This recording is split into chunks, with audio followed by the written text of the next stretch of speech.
Hey guys, welcome back for another video. We got a fun one prepared today. What we'll be doing is we'll be looking at all of our Week 14 NFL matchups. We're going to completely break down these games and try to predict the outcome, who's going to win, who's going to lose, and what the final score will be. Make sure to hit that like button. Make sure to subscribe. If you have any comments, please drop them below, and I will respond. Every week we go over every single NFL game. We also do the same thing for every college football game as well. The top 25, the non-top 25, we break them all down, and we do the best bets, the money lines, the spreads, the over-unders. If you're a football fan, if you're a sports fan, make sure to hit that like button. Make sure to subscribe so you can follow along with us this season. I'm kind of on vacation right now, so sorry if you hear some noise in the background.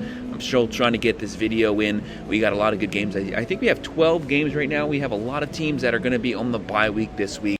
But don't forget, it's never too early to start looking at the next week's video. It's actually Week 13 right now. We have the Monday night game coming up today. But still, that doesn't keep us from preparing and getting the early looks at the next week. So let's go ahead and get started. The very first game we have coming up is going to be our Thursday game, 8:15 p.m. on Amazon. We have the 9-3 Green Bay Packers versus the 11-1 Detroit Lions. Right now, the Lions come in as 3.5-point favorites. The over in here is 51.5. They have a 60% chance to win this game. Let's call it what it is. The Lions are probably the best top-to-bottom team in the NFL right now. It's not even close. Yes, they had a close call this past Thanksgiving, their game, but they've been steamrolling people. They come in here with the #1 offense in all of football. They are lighting things off. Goff is back to 2023 form, but you don't want to underestimate Green Bay. Green Bay has a decent defense. Defenses do travel on the road, and they also have a top 5 offense. Right now, they'll be led by Jordan Love. He's closing in on 2,600 yards, 20 touchdowns, 11 picks, and that's with missing 3 or 4 games. And for Goff, he's closing in on 3,000 yards, 22 touchdowns, 9 picks. Green Bay, they're averaging 26.5. Very good offense. They're throwing for 234.3, running for 148.5. These offenses kind of cancel one another out, and they're only giving up 20 points a game. Looking at the Lions, like I said, they've been steamrolling people. They're averaging 31.9, throwing for 240.8, running for 154.4, only giving up 16.9 points a game, and that's without their best defensive player on the field. They have not missed a beat in any way whatsoever. What's going to make the difference here is if the Green Bay Packers can keep Josh Jacobs going. They have Reed. It's going to come down to the run game. This game will be decided in the trenches. And for the Lions, they're just loaded. They have Goff, Gibbs, Montgomery, St. Brown. Multiple ways they can beat you. Throwing the ball, running the ball with their defense. I have to go with the Lions till they disappoint me. They are riding a pretty long winning streak, so at some point they're due to have a loss. But I have them winning this one 28-24. And then now moving on to our Sunday games at 1 p.m. on Fox with the 6-6 Atlanta Falcons. Boy, was that a really bad performance from Kirk Cousins this past week. They'll be playing the 10-2 Minnesota Vikings. Right now the Vikings come in 4.5-point favorites. The over and here is 45.5, and they have a 62.6% chance to win this game. The Vikings have been cruising. So they lost J.J. McCarthy. Sam Darnold has stepped into this offense perfectly, having a great season so far. The best season of his career. It's not even close. Cousins, what do you have, 4 picks this past week? You have to play a cleaner game. This is one of the most loaded offensive rosters. You have the playmakers there. Just take whatever the defense gives you. There's no reason to be forcing the ball. Right now, Cousins, he's closing in on 3,100 yards. He has 17 touchdowns. Keep the turnovers down, and you have a chance. For the Vikings defensive line, they're going to get after you. They're going to try to pressure you. They're going to try to hit you. They're going to try to force errant throws and get turnovers. The Falcons are averaging 21.4, throwing for 242.8, running for 117.8, only giving up 24.3 points a game. And for Minnesota, one of the best teams in the nation. They're averaging 24.8, throwing for 231.6, running for 113. They're only giving up 18.3 points a game. That's a top 7 statistical defense, and they only give up 81.3 rushing yards on the ground. They want this game to be decided in the trenches. They want their defensive line to set the pace here. They want to get after Kirk Cousins. Like I said, try to force some turnovers. Thankfully for Kirk Cousins, he has the playmakers there. Bijan Robinson, Algiers, London, Pitts. Multiple weapons, multiple people he can spread the ball out to. I can see the Falcons getting the upset here, but when you play in the Vikings, you have to anticipate Jones dominating in the run game. And then, of course, there's Justin Jefferson, a top 3 wide receiver, if not the #1 wide receiver in the NFL. I have to go with the Vikings here, winning a close one. But this is one of those games, it's practically a 50-50. Would not surprise me if the Falcons got back in the win column here. But I have the Vikings winning this one 24-20. And then on Fox at 1 p.m. we have the 4-8 New Orleans Saints versus the 2-10 New York Giants. The Giants are just completely falling apart. You have coaches getting canned, you have quarterbacks getting cut. There's a lot of changes going on with this team, and that's going to continue into the offseason. Wouldn't be surprised if they have a whole new coaching staff next season. There's massive issues they need to fix, especially at the quarterback position, the most important position on the field. They've been rolling with multiple different guys, shuffling in different guys. They've had injuries. They cut Daniel Jones. They didn't even bench Daniel Jones. They just cut him. Right now, the Saints, though, they come in 4.5-point favorites, and the over in here is 39.5. The Saints are coming into this game. They have a 66.7% chance to win this game. The Saints, they started out the season 2-0. Then they dropped 7 straight. Then they went back to a little bit of a winning streak. Right now, they do have a 2-game winning streak going on currently. This is a very talented roster, but their biggest issue is getting everyone to play good, consistent football at the same time. When the offense plays well, the defense gives up too many points. When the defense plays well, the offense gets gashed up and down the field. So basically pick your poison, but when they're on, they have the playmakers there. It's a very Alvin Kamara-based team, though. He goes as the team goes. Someone else needs to step up, especially Olave and some of those other playmakers. Right now, they're averaging 23 points a game, throwing for 213.9, running for 131.8, giving up 23.4 points a game. And for the Giants, one of the worst offenses in the NFL. They're averaging 15.3, throwing for 183, running for 115.9, giving up 23.3 points a game. They have Tracy Jr., they have Neighbors. Neighbors is a legitimate wide receiver number 1, but he needs a quarterback who can consistently feed him the ball.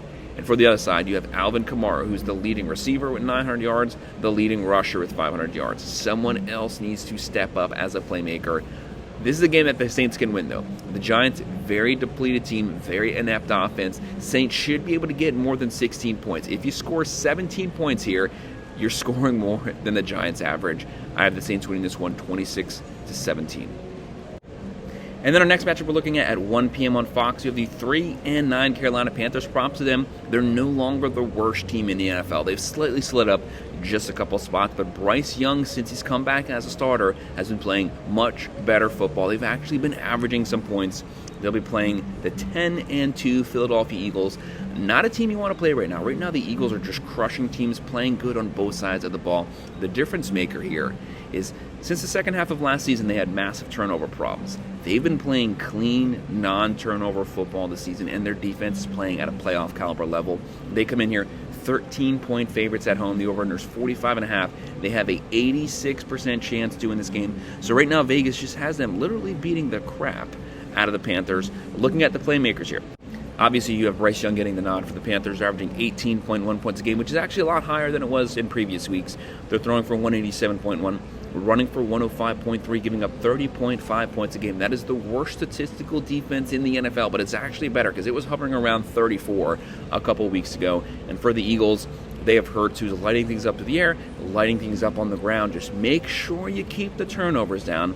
They're averaging 26.5 points a game, throwing for 188.8, running for 188.9. The most balanced offense in the NFL and the leading rushing team in the NFL. And they're only giving up 18.2 points a game. The X factor for the Panthers is going to be Chuba Hubbard.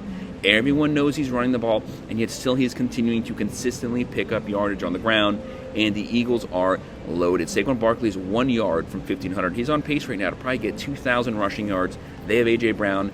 They have Smith. I have the Eagles winning this one, winning it convincingly, taking it 33-18. And then on CBS at 1 p.m., you have the 3-9 New York Jets. The New York Jets just cannot get right, playing really bad on both sides of the ball. Their offense is not consistently averaging that 20 to 25 points an area. They got to get the offense going. They have to get a consistent run game going. They'll be playing the 5-7 Miami Dolphins, who just lost to the Packers. But overall, since Tua's come back, this has been a completely different team. They've had a top 3 offense in the NFL since they've got Tua back at the quarterback position. Right now, the Dolphins at home, 6.5-point favorites. The over here is 45 points, and the Dolphins have a 54.5% chance to win this game. The Jets, they're averaging 18.8. They're throwing for 204. They're running for 87.3. Their defense is giving up 22.3 points a game. They do not have a bad defense, but they are on the field a lot during these games because the offense can't consistently keep them off the field by getting first downs. And the Dolphins are averaging 19.3. That's a much lower number because Tua was out for 4 games. Since he's been back, they're averaging 28 points a game. Right now they're throwing for 217.8, running for 110.3, and they're giving up 22.2 points a game. One of the top 10 rush defenses in the NFL, giving up 107.5, and that's bad news for the Jets. The Jets want to establish the run game here. They want that run game going so they can open up the play action. Right now they have Rodgers closing in on 2,700 yards, his 19 total touchdowns, but Breece Hall, you need to feed him the ball. He also needs to get the dump-offs. They have Garrett Wilson, Lazard, Devontae Adams. They don't have a bad wide receiver core. It's just getting consistent play out of everyone, and for the Dolphins, they're loaded. They have Tua, they have Achin, Mostert, Hill, Waddle, Berrios, Beckham, and the offense is clicking right now. They're back at home after that loss on the road to the Packers. I have the Dolphins winning this one, 27-17, and slowly continuing to chip away at those games and work their way back to 500. And the next game at 1 p.m. on CBS, we have the 3-8 Cleveland Browns, who are much better than the record. They do have a really good defense, but again, just like the Jets, they've been on the field way too much this season. They'll be playing the 9-3 the Steelers. This is a rematch of our earlier game. It's going to be a fun one. The Steelers want to make sure they get the win here. It's very hard to beat the same team twice. Right now, the Steelers come in 6.5-point favorites. The opener here is 42 points, and the Steelers have a 59.2% chance to win this game. Obviously, this is a Mike Tomlin Steelers game. They want to play really solid defense. They want to run the ball. They want to establish the line of scrimmage. They want to win this game in the trenches, and they have the defense to do so. Yes, they gave up a lot of points this past weekend, but still, that's the outlier there. Right now for the Browns have Jameis Winston, much improved position over Deshaun Watson, who was just playing off the season. But with Jameis Winston, he can have a good game, 3-4 touchdowns. He can have a bad game, 3-4 picks. Which version of Jameis Winston shows up here? The Steelers want to get pressure on him. They want to try to get turnover Jameis Winston. But so far, he's been having a pretty decent season. Right now, the Browns are averaging 16.9, throwing for 204.3, running for 88.2, and they're giving up 24.3 points a game. And for the Steelers, Russell Wilson playing much better than he did last season. They're averaging 24.7, throwing for 210.9, running for 133.1, giving up 18.7 points a game. That's a top 7 defense in the NFL. They want to get that consistent pressure on Jameis Winston this game. Looking at Cleveland, they have a very inept running game. They got to get that running game going so they can help Jameis Winston. A quarterback's best friend is a good ground game, and they have Jared Judy. And for the Steelers, expect a steady dose of Najee Harris. They're going to try to run right down the Browns' throat, and they have George Pickens. Pickens just play a smart game. There's no need for unnecessary fouls. I have the Steelers gear, and their defense showing up much better than it did this past weekend. They win this one. Usually, every Steelers game is a one-possession game. Whether they win or lose, they win this one-possession score, 23-18. And our next game at 1 p.m. on CBS, the 2-10 Las Vegas, the Raiders. It seems like it's been years since the Raiders have won a game. They'll be playing the 6-6 Tampa Bay Buccaneers. Right now, the Buccaneers, one of the best passing offenses in the NFL, but the big story here is we don't know if Baker Mayfield's playing. So don't forget, I'm going to be picking this game off of him not playing. This is our early predictions. We'll have more news later this week. That's why I'll have a later video coming out later this week. Right now, the Bucs come in 7-point favorites. The over in here is 44.5, and they have a 69.6% chance to win this game. But what is the status of Baker Mayfield? Right now for the Raiders, they've been shuffling quarterbacks. It's been O'Connell, it's been Minshew. No matter who plays, they cannot score. They cannot punch it in the end zone. They're averaging 18.6, throwing for 226.3. One of the worst rushing offenses in the NFL. They're only running for 78.1, and they're giving up 27.8 points a game. That's a bottom 5 defense in the NFL. And for Tampa Bay, they're averaging 27.9, one of the top 10 offenses. They're throwing for 238.8, running for 137.2, and they're giving up 24.5 points a game. Looking at the playmakers here, for the Raiders, they have Madison, they have Brock Bowers, who's having a really good season. Just imagine what he could do if we get better quarterback play out of the Raiders. And for the Bucs, obviously they are down Godwin. He's out for the season, but they got Mike Evans back. That's a massive upgrade at the wide receiver position because they had a very young receiving core, and they have Irving. But Irving's banged up, Baker's banged up, so I'm going to go with the upset. I have the Raiders winning this one 24-20. Just no one complained yet, like I said. This is just because as of right now, Baker Mayfield and Irving were both listed as questionable. We'll know more about their status later this week. If they're both playing, if they're both healthy come Sunday, I'm probably going to be going with the Bucs. And this next game is a pretty interesting one at 1 p.m. on CBS. The 2-10 Jacksonville Jaguars, who need to win really bad. Doug Peterson really needs to win bad. They'll be playing the 3-9 Tennessee Titans. Right now, the Titans 4.5-point favorites. The over-under here is 40. But it's the Jags who have a 50.5% chance to win this game. This game is a pick-em practically. It's a 50-50 matchup. Would not be surprised whoever wins this game. The biggest question here is, with that dirty, disgusting hit on Trevor Lawrence during Week 13, will he be playing this game? Just to let you know, even though it was a bad hit, he was fencing. I'm going to be saying Trevor Lawrence somehow ends up playing this week. I don't know that for a fact, but that's what I'm basing this off of. We'll know more news later this week. If he's ruled out, I'm probably going to go with the Tennessee Titans. But Mac Jones does have a lot of starts. So Trevor Lawrence, Mac Jones, they have the more experienced quarterback either way. Right now for the Jags, they're averaging 19 points a game, throwing for 196.4, running for 101.3, giving up 28.3 points a game. A bottom 5 defense, the second worst secondary in the NFL, giving up 273 passing yards per game. There's going to be a lot of options there for Tennessee to vertically push the ball down the field. But thankfully for the Jags, Tennessee just doesn't have a good offense. They're only averaging 18.4. They only throw for 186. They're running for 111.4, giving up themselves 27.7 points a game. So this game's going to come down to which defense is going to suck the least this game. Who can get the most stops? Looking at the Jags, they have Bigsby. They have NTN back. They have Brian Thomas Jr. having a great season so far. Kirk is still banged up. And for Tennessee, they have Pollard, good year. They have Calvin Ridley. They've been shuffling quarterbacks. It's been Levis. It's been Rudolph. Their biggest issue on defense, they're not giving up very many yards, but the offense keeps turning the ball over on their own side of the field. Can they play non-turnover football here? I'm going to go with the Jags with Trevor Lawrence winning this one 21-17. But like I said, we'll know more later this week. And then on CBS at 4:05 p.m., the 7-5 Seattle Seahawks, who are playing pretty solid, decent football right now. Started out the season 3-0, kind of fell off the rails, but the offense has gotten things back on track the last few weeks. And the main reason is Geno Smith hasn't been turned the ball over. For most of this season, he had as many touchdowns as interceptions. Once he started cleaning that up, he let the offense start to thrive. They'll be playing the 6-6 Arizona Cardinals. Both of these teams are very flip-floppy. They play really good one week, and then they look bad the next week. So whose turn is it to have the bad game? Because both are going back and forth every single game. Right now, it's the Cardinals who come in 2.5-point favorites.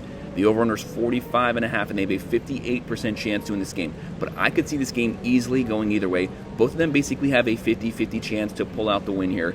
Looking at Seattle, Geno Smith obviously almost as many interceptions as touchdowns. Play a clean game here. The Cardinals are capable of getting into a shootout if they need to. The Seahawks are averaging 22.7, throwing for 250.3, running for 88.7, giving up 22.1 points a game. And for the Cardinals, they're averaging 22.2, throwing for 205.9, running for 141.4, giving up 21.6 points a game. Overall, both teams basically have identical statistics for the amount of points they score, the amount of points they give up. Looking at Seattle, DK Metcalf is still banged up right now. He is questionable, but they still have Smith. They have Kenneth Walker III. They have Geno Smith. Just play a good, clean game. And for the Cardinals, they have Murray. They have Connor. They have McBride. They have Marvin Harrison Jr. when he's healthy. I'm going to go with Seattle continuing to play a clean game. I have the Seahawks pulling the upset here, winning this one still in a very close one. This is anyone's game, but they pull it off 24-20. And then the next game at 4:25 p.m. on Fox, we have the 10-2 Buffalo Bills. Who wants to play the Bills right now? Looking great on both sides of the ball. They'll be playing the 6-6 LA Rams. Do not underestimate the Rams. Do not judge them by their record. For a lot of those games, they were without Cooper Kupp. They were without Nakua. When they have a fully healthy offense, they can shoot it out with anyone. But the Bills are going to be bringing a really good defense to LA. Right now for the Bills, you have Josh Allen lighting things up, having an MVP caliber season. He's not forcing the ball too much. He's taking what the defense gives him. He's closing in on 2,800 yards, 20 touchdowns, 6 picks. But it's also what he can do scrambling with his legs, rushing for touchdowns. Right now the Bills, they have a top 3 offense. They're averaging 29.6, throwing for 219.9, running for 127.6, only giving up 18.7 points a game. A top 7 defense. They have the offense, and they have the defense. It's what they can do with the ground game. They have Cook. They have Shakir, Coleman. They have Amari Cooper when he's healthy. He's the veteran wide receiver for those third and long situations. A very balanced team that can beat you multiple ways. And for the Rams, this is straight up an offensive team. They don't really play good defense. They're averaging 21.2, throwing for 230.8, running for 100.2, giving up 24.2 points a game. It's their offensive roster. Stafford, he's the Grizzly veteran, closing in on 3,000 yards, 17 touchdowns, 7 picks. They have Williams at the running back position, Cooper Kupp, Nakua, Atwell, multiple weapons for him to spread the ball out to. If they have a really good game, they can win this one in a higher scoring one, but you don't want to underestimate Buffalo and what they can do at the line of scrimmage, getting pressure on Stafford, trying to shut down that run game. I have Buffalo winning this one 28-20. In our next game at the very beginning of the season, this looked like it'd be a good matchup. Now these teams are just struggling to try to stay anywhere near 500. On Fox at 4:25 p.m., the 4-8 Chicago Bears, they just fired their head coach. But let's be honest, that Thursday game was a disaster. How does nobody call a timeout? No one. Not Caleb Williams, not the coaching staff, nobody on the team lets anyone know what's going on. Complete disaster there. They'll be playing the San Francisco 49ers, who come into this game at 5-7. Who would have thought the 49ers, who went to the Super Bowl last season, almost won the Super Bowl, would be 2 games under 500 coming to Week 14. But they've had a lot of injuries. Let's just call it what it is. But still, they're not playing good football on both sides of the ball. But the injuries, we give them a little bit of a pass. Right now, they are 5.5-point favorites. The over-under here is 44.5. They have a 62.9% chance to get back in the win column here when San Francisco's fully healthy. The best top-to-bottom roster in the NFL to me. But that's the key. When they're fully healthy, they have yet to be fully healthy this season, and they're not going to be. Right now, Chicago, Caleb Williams is playing better football right now. Stop holding on to the ball so long. The offensive line, sometimes they can hold up, sometimes they can't. But when they can't hold up and you're already holding the ball for 7 seconds, man, you got to get rid of it, dump it off, throw it away. They're averaging 20.1, throwing for 190.1, running for 109, giving up 20 points a game. They do not have a bad defense by any means, and that defense will travel on the road here. For the 49ers, they're averaging 22.5, throwing for 232.8, running for 139.6, and they're giving out 24.6 points a game. For Chicago, you have Swift, you have Moore, you have Odunze. You do not have a bad wide receiver core, but you got to feed your playmakers the ball. You're playing San Francisco. You have a chance to end the losing streak and get things back on track here. And for San Francisco, loaded with weapons, even though they're banged up. Mason, Jennings, Debo, Purdy. You had like 90 yards this past game. There's no way he plays that bad back-to-back games. I have San Francisco and their offense getting things back on track enough here to win this game, them winning a close one, 23-20. And our next game, our second to last game, but our final Sunday night game at 8:20 p.m. on NBC, the 8-4 LA Chargers versus the 11-1 Kansas City Chiefs, the defending champs, the Chiefs. Right now, the Chiefs come in here 3.5-point favorites. The over-under is 43.5. They have a 60.8% chance to win this game. Things just keep rolling in the Chiefs' favor. Outside of that Buffalo game, they've had some lucky thing happen to them every single game. But hey, never apologize for a win. The Chargers are the team, though, that could potentially deliver them their second loss. Why? Because of their defense. They still have the number 1 statistical defense in the NFL, and it's a hardball team. Just like Tomlin, they run the ball, play special teams, and they play elite Super Bowl caliber defense. Right now, the Chargers, Herbert's finally gotten the passing game going. He's closing in on 2,600 yards, 13 touchdowns, only 1 pick so far, and it's Week 14. But the big issue is Ladd McConkey's really stepped up the last few weeks. He's been one of the best receivers in the NFL. He is questionable in this game. That would be a massive loss. You need your best players when you're playing the Chiefs. J.K. Dobbins has also been banged up. They need their entire roster on the field to have a chance here to beat the Chiefs, because the Chiefs' defense is by far nothing to scoff at. It's a playoff caliber defense. Right now, the Chargers, they're averaging 21.7. They're throwing for 198.4, running for 112.9, only giving up 15.7 points a game, number 1 in the NFL. The Chiefs, though, Chiefs have been banged up all season, Pacheco, Rice, but they're starting to get healthy. They pretty much have everybody back. This is an offense that, as we get closer to the playoffs, that's where they're going to find their groove. This team is built not for the regular season, but to win in the playoffs. Very veteran group. They're averaging 24.1, throwing for 229.8, running for 111.8, only giving up 19.6 points a game. They only give up 87.8 on the ground. The Chargers want to establish the ground game. They want to win it in the trenches. That's easier said than done versus the Chiefs, who have a top 3 rush defense right now, but they got the weapons. Hunt, Kelsey, Worthy. They're starting to get everyone back. I have Kansas City winning this one versus a potentially depleted Chargers team. They win it 23-20. Things continue to roll in their favor. And our final game of the week, the Monday night game on ESPN at 8:15, the 4-8 Cincinnati Bengals versus the 5-7 Dallas Cowboys. Two teams no one knew would be so far under 500 by the time that we got to week 14. Looking at this game, you have the Bengals coming in here. They are 6-point favorites. The over-under is 48.5. They have a 66.5% chance to win this game. The Bengals have one of the best offenses in the NFL. They just lost a really close one to the Steelers, but boy, can they vertically push the ball down the field. The Cowboys don't really do anything well. They can't score. They can't play defense. That's why they're the underdogs here. They're without Dak Prescott. CeeDee Lamb is also questionable. He's a top 10 wide receiver in the NFL. If they don't have him, that's really going to affect the passing game, and they have virtually no rushing game to help them out. Right now, the Bengals come in. They're averaging 27.9, throwing for 264.3, the number one passing team in the NFL. They're running for 91.7. They are giving up 28.3. That is an atrocious defense, but the Cowboys' defense is just as bad, if not worse. But right now, they have Burrow. He's closing in on 3,400 yards. He has 31 total touchdowns, having a great season passing the ball. They just need some help from their defense. They have Chase Brown. They have Chase, Higgins. When their wide receiver core is all playing, this is one of the best top 3 wide receiver cores in the NFL. And for Dallas, they're only averaging 20.7, throwing for 236.8, only running for 85.8, and they're giving up 28.3 points a game. They had a top 3 defense last season, and right now they have a bottom 3 defense in the NFL. Obviously, there's going to be hell to pay in the offseason.